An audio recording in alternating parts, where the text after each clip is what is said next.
for Unniyut, guys. Hello guys, അപ്പോൾ പറഞ്ഞതുപോലെ ഞങ്ങൾ ഉണ്ണിയൂട്ടിന് പോവുകയാണ്. ഞങ്ങളേക്ക് അമ്പലങ്ങളിൽ അങ്ങനത്തെ പരിപാടി ഉണ്ടെങ്കിൽ കമൻറ്റ് ചെയ്യണം കേട്ടോ. അപ്പോൾ ഉണ്ണിയൂട്ട് എന്ന് പറഞ്ഞാൽ കുഞ്ഞു പിള്ളേരെ, എനിക്ക് കൃത്യമായ എൻ്റെ ഐതിഹ്യങ്ങളും കാര്യങ്ങളൊന്നും അറിയില്ല കേട്ടോ. ഞാനിതുപോലെ അങ്ങനെ ഒരുപാട് അമ്പലങ്ങളിൽ പോയി ഇങ്ങനത്തെ കാര്യങ്ങളൊന്നും പങ്കെടുത്തിട്ടുള്ള ആളല്ല. അപ്പം എനിക്ക് അങ്ങനത്തെ സാഹചര്യങ്ങൾ ഉണ്ടായിട്ടില്ല എൻ്റെ കുഞ്ഞിൽ. ഞങ്ങൾ നോർത്തിലൊക്കെ ആയിരുന്നതുകൊണ്ടും പിന്നെ അമ്പലങ്ങൾ ഞങ്ങൾ ഒരുപാട് ഇങ്ങനത്തെ കാര്യങ്ങൾക്ക് ഞങ്ങൾ പ്രാർത്ഥിക്കാമെന്നല്ലാണ്ട് ഞങ്ങൾ പോകാറില്ലായിരുന്നു കേട്ടോ.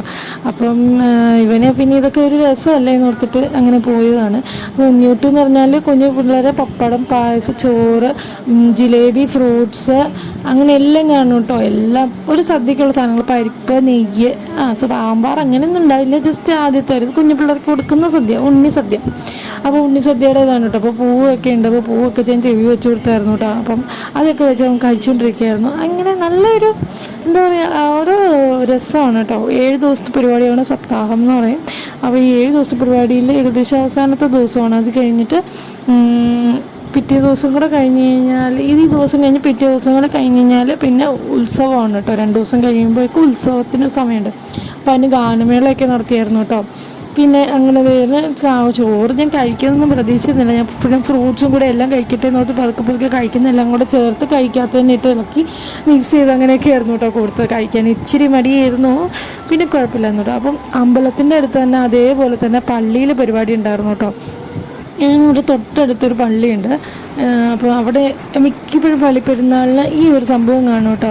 കഴിഞ്ഞ വർഷവും ഞാൻ പോയിട്ടുണ്ടായിരുന്നു. പക്ഷെ എനിക്ക് അന്ന് ഇങ്ങനെ ആ തിരക്കിൻ്റെ ഇടയിൽ നിൽക്കാൻ പറ്റിയൊരവസ്ഥയല്ലായിരുന്നു. അപ്പോൾ ഞാൻ ജസ്റ്റ് ഇങ്ങനെ സമയത്ത് പ്രഗ്നൻ്റ് അല്ലായിരുന്നു തോന്നുന്നു. ഡെലിവറി കഴിഞ്ഞ സമയം കണ്ടായിരുന്നു. അപ്പം അത് പ്രഗ്നൻ്റ് ആയിരുന്നു, അങ്ങനെ എന്തായിരുന്നു. അപ്പോൾ എനിക്ക് ആൾക്കാരുടെ ഇടയിൽ പോയി നിൽക്കാൻ പറ്റാത്തൊരവസ്ഥ ആയതുകൊണ്ട് ഞാൻ ദൂരെ നിന്ന് കണ്ടു. അപ്പോൾ ഇങ്ങനെയാണ് സംഭവം എന്നുള്ളത് കണ്ടില്ല. കൊട്ട് മാത്രമേ കേട്ടുള്ളൂ. ഇത് കൊട്ടുണ്ട്.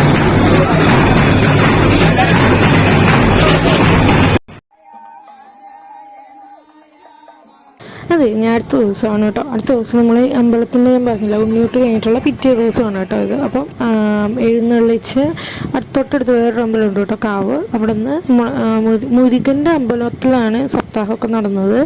അപ്പം അങ്ങോട്ടേക്ക് എഴുന്നള്ളിച്ച് കൊണ്ടുവരികയാണ് കേട്ടോ. അപ്പം അമ്മയൊക്കെ ഉണ്ട് അതിനകത്ത്, വിളക്കൊക്കെ പിടിച്ച് അങ്ങനെ താലം കൊണ്ടാണ് വരുന്നത്. കഴിഞ്ഞിട്ട് മുന്നത്തെ പ്രാവശ്യം ഞാൻ താലം പിടിച്ചിട്ടുണ്ടായിരുന്നു കേട്ടോ. കഴിഞ്ഞ പ്രാവശ്യം എനിക്കങ്ങനെ കൂടാനായിട്ട് വലിയതായിട്ട് സാധിച്ചിരുന്നില്ല. അത് കഴിഞ്ഞിട്ട് വൈകുന്നേരം ഞങ്ങളൊന്ന് പുറത്ത് പോയിട്ടോ, പാർക്കിൽ പോകാമെന്നാണ് ഓർത്തത്. അപ്പോൾ വെറുതെ ഒന്ന് പുറത്തും പോയി സാധനം മേടിക്കണം. ഞായറാഴ്ചയായിരുന്നു ഇതെല്ലാം സംഭവിച്ചത്. അപ്പോൾ സാധനം മേടിച്ച് മീൽ പ്രിപ്പിനുള്ള കാര്യങ്ങളും മേടിച്ച് ഞാനിപ്പോൾ മീൽ പ്രിപ്പ് ചെയ്യും കേട്ടോ. എനിക്ക് ഭയങ്കര ഉപകാരമാണ്. ഞാൻ വെജിറ്റബിൾസ് കട്ട് ചെയ്ത് വെക്കും, പിന്നെ പ്ലാൻ ചെയ്ത് വെക്കും. പ്ലാൻ ചെയ്യുന്ന പോലെ എനിക്ക് ഫുഡ് ഉണ്ടാക്കാൻ പറ്റാറില്ലെങ്കിലും ഈ പ്രിപ്പ് ചെയ്ത് വെച്ചേക്കുന്നത് ഭയങ്കര എളുപ്പമാണ് കേട്ടോ. എനിക്ക് കുക്കിംഗ് ടൈം വളരെ കുറവാണ്. ഇപ്പോൾ എനിക്ക് 1/2 മണിക്കൂർ കൊണ്ട് ഉച്ചത്തെ രാവിലത്തെ ഉണ്ടാക്കി തീർക്കാൻ വരെ പറ്റുന്നുണ്ട്.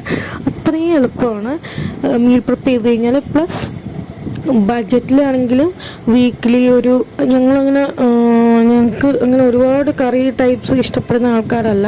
അതുകൊണ്ട് വീക്ക്ലി ഒരു കൂടിപ്പോയ 200 കേട്ടോ. അതിന് മുകളിൽ വെജിറ്റബിൾസിന് പോകാറില്ല.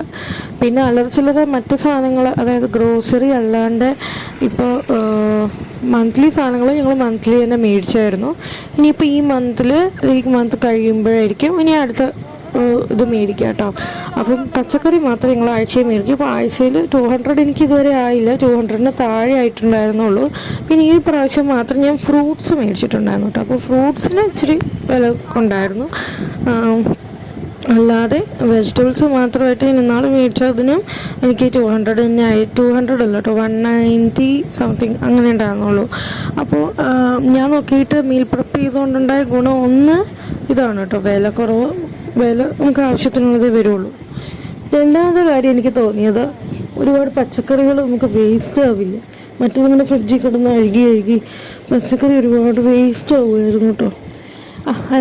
എന്തായാലും അങ്ങനെയൊക്കെ നമ്മൾ വെജിറ്റബിൾ ഷോപ്പിംഗ്, അങ്ങനത്തെ ഗ്രോസറി ഷോപ്പിംഗ് ഒക്കെ കഴിഞ്ഞു കേട്ടോ. അപ്പോൾ അത് കഴിഞ്ഞിട്ട് ഞങ്ങൾ തൊട്ടടുത്ത് ഇങ്ങനെ നമ്മൾ 200 രൂപ കട എന്ന് പറയും കേട്ടോ ഇവിടെ. അപ്പം അവിടെ നല്ല വമ്പിച്ച് ഭയങ്കര ചീപ്പായിട്ട് ഡ്രസ്സ് കിട്ടുന്ന നോക്കിയായിരുന്നു കേട്ടോ. പക്ഷെ നമ്മളിങ്ങനെ കുറേ സെലക്ട് ചെയ്ത് അങ്ങനെ നോക്കിയിട്ടേ കാര്യമുള്ളൂ. അല്ലാതെ കിട്ടാനുള്ള ചാൻസസ് വളരെ കുറവാണ് കേട്ടോ. അപ്പം നല്ല ക്വാളിറ്റിയിൽ കിട്ടാൻ ഞങ്ങൾ ഭയങ്കര ക്വാളിറ്റി ഉണ്ടെന്നൊന്നും ഞാൻ പറയില്ല, പക്ഷേ നമുക്ക് അത്യാവശ്യം യൂസ് ചെയ്യാൻ പറ്റുന്ന പിന്നെ ഇന്നേഴ്സൊക്കെ ആണെങ്കിൽ എനിക്ക് മോശമായിട്ടൊന്നും തോന്നിയില്ല കേട്ടോ. ഇന്നേഴ്സ് അത്യാവശ്യം ഭയങ്കര ക്വാളിറ്റി ഒന്നും അല്ലെങ്കിലും നല്ല ക്വാളിറ്റിയിലുള്ള വലിയ വിലയില്ലാതെ 3 100 അങ്ങനെയൊക്കെയുള്ളത് ഉണ്ടായിരുന്നു. പക്ഷെ അത് എനിക്ക് അല്ലാത്ത കടയിൽ നിന്ന് മേടിക്കുന്നതിൻ്റെ സെയിം ക്വാളിറ്റി തന്നെയാണ് കേട്ടോ തോന്നിയത്. ഞാൻ പിന്നെ അങ്ങനെ ഒരുപാട് റേറ്റിനുള്ളതാണ് ഗാർമെൻറ്റ്സ് അങ്ങനെ മേടിക്കാറില്ല എന്താണല്ലോ. അതും കഴിയും. പിന്നെ നമ്മൾ അവിടെ കയറിയെങ്കിലും അങ്ങനെ അധികം ഒന്നും ഞങ്ങൾ മേടിച്ചില്ല കേട്ടോ. ഞാൻ പിന്നെ മേടിച്ചതാകെ അപ്പുറത്തെ സൈഡിൽ ബാഗ് അങ്ങനത്തെ കാര്യങ്ങളൊക്കെ ഉണ്ടായിരുന്നു. അപ്പോൾ അതൊക്കെ മേടിച്ചിട്ട് പിന്നെ ഞങ്ങൾ അതിൻ്റെ തൊട്ടടുത്തായിരുന്നു തൊടുപുഴ പാർക്ക് ഉണ്ടായിരുന്നു കേട്ടോ. അപ്പോൾ ഇത് പാനിപ്പൂരിയൊക്കെ മേടിച്ചു. പാനിപ്പൂരി മേടിച്ചത് കോമഡി ആയിരുന്നു. ഈ വലയുടെ അപ്പുറത്തായിരുന്നു പാനിപ്പൂരി ഉണ്ടായിരുന്നത്. ഒരു ഇതിനകത്താണ്, ഇങ്ങനെ ഒരു കൂടിനകത്താണ് പാർക്കുള്ളത്. അപ്പോൾ ഇത് മെയിൻ റോഡ് ആയതുകൊണ്ട് അങ്ങനെയാണ് ഇട്ടേക്കണേ. അപ്പോൾ ഒരിത് വന്ന് എന്താണെന്ന് വെച്ചാൽ പാനിപ്പൂരി കൊണ്ടായിക്കൊണ്ടിരുന്ന ചേട്ടൻ അപ്പുറത്തുനിന്ന് മതിൽ ചാടിയാണ്, മതിലിൽ നിന്നാണ് നമുക്ക് ഈ പാനിപ്പൂരിയൊക്കെ തന്നത് കേട്ടോ. പക്ഷേ വലിയ ടേസ്റ്റൊന്നും ഉണ്ടായിരുന്നില്ല. ഞാൻ എപ്പോഴും കഴിക്കുന്നിടത്ത് വേറൊരു സ്ഥലമാണ്. പിന്നെ അത് കഴിഞ്ഞിട്ട് ഞങ്ങൾ പാനിപ്പൂരിയൊക്കെ കഴിച്ച് കുറച്ച് നേരം അവനെ നടത്തിക്കുകയൊക്കെ ചെയ്തു. അത് കഴിഞ്ഞിട്ട് ചേട്ടനും അനിയനും കൂടെ സൈഡിൽ കുറേ നിർന്നു കേട്ടോ. പിന്നെ ഇവിടെ മീനുണ്ടായിരുന്നു കേട്ടോ, നല്ല പല കളർ മീനുണ്ടായിരുന്നു. അപ്പോൾ പാർക്ക് എന്ന് പറഞ്ഞാൽ നമുക്ക് സ്ഥിരം ഒരു സ്ഥലമായി മാറിയേക്കാണ് കേട്ടോ. അപ്പോൾ ഇവനെ കൊണ്ട് പോകാൻ ഇപ്പം കളിക്കാനൊന്നും പ്രായമായില്ലെങ്കിൽ ഇവന് ഈ സ്ലൈഡിൽ എന്ത് പറഞ്ഞാലും കയറുകയും ഉരുളും ഒക്കെ ചെയ്യും കേട്ടോ.